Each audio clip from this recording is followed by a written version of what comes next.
হাসপাতাল থেকে বেরোনোর সময় এবিপি আনন্দের ক্যামেরায় খানিকটা ক্ষিপ্ত খানিকটা বিরক্ত বাংলার কোচ রামন জানিয়ে গেলেন সিএবিকে আরও গভীরভাবে নজর দিতে হবে পরিকাঠামোর দিকে।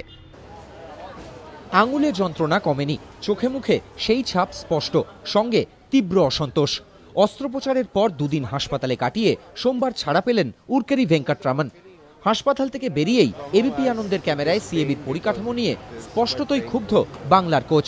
তার মতে গোটা ঘটনা থেকে এখনই শিক্ষা নিয়ে সার্বিকভাবে ইডেনের পরিকাঠামোর দিকে নজর দেওয়া উচিত সিএবির। It's a case where it's not happened to anybody, not that me or any other cricketer. First of all, it shouldn't be happening. They have to do a lot of things. Quite obviously, there will be a learning for the CAB from the particular incident. A lot of things have to be set right, and hopefully they'll do it. টানা সমালোচনায় জর্জরিত CAB কর্তারা অবশ্য এদিনও পরিকাঠামোর গাফিলতি ঢাকতে এবং নিজেদের পিঠ বাঁচাতে মরিয়া।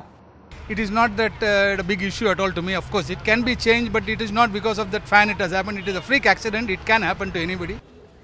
ডান হাতের তর্জনীতে ব্যান্ডেজ বাঁধা, সামনেই ঠাসা ঘরোয়া মরশুম, তাই দ্রুত ফিরতে চান অনুশীলনে। দীপ দাশগুপ্তর তত্ত্বাবধানে এদিনও অনুশীলন করেন রামানের ছাত্ররা। 27শে সেপ্টেম্বর চ্যালেঞ্জার্স খেলতে রওনা দেবে বাংলা। তবে সিএবি সচিব জানালেন রামান রওনা দেবেন একদিন পর।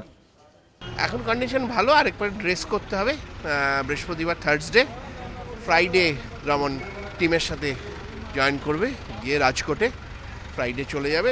যেহেতু 11টার সময় ডাক্তার টাইম দিয়েছে, ফ্লাইট 2টোর সময়, যদি ড্রেসিং করতে একটু সময় লাগে হলে থার্সডেতেইও চলে যেত, বৃহস্পতিবারই চলে যেত। এদিন বেলা 11:30 নাগাদ হাসপাতাল থেকে বেরিয়ে আসেন সস্ত্রীক রামান। তাকে নিতে হাসপাতালে এসেছিলেন সিএবির সচিব এবং সহসচিব। রবিবারেও পঙ্কজ গুপ্ত ইন্ডোরে নেটের পাশেই স্ট্যান্ড ফ্যান লাগিয়ে অনুশীলন হয়েছে বাংলার মেয়েদের। তাই রামানের অসন্তোষে সত্যি সিএবির চোখ খুলবে কিনা তা নিয়ে প্রশ্ন থেকে যাচ্ছে। প্রদীপ্ত গোস্বামী, এবিপি আনন্দ, কলকাতা।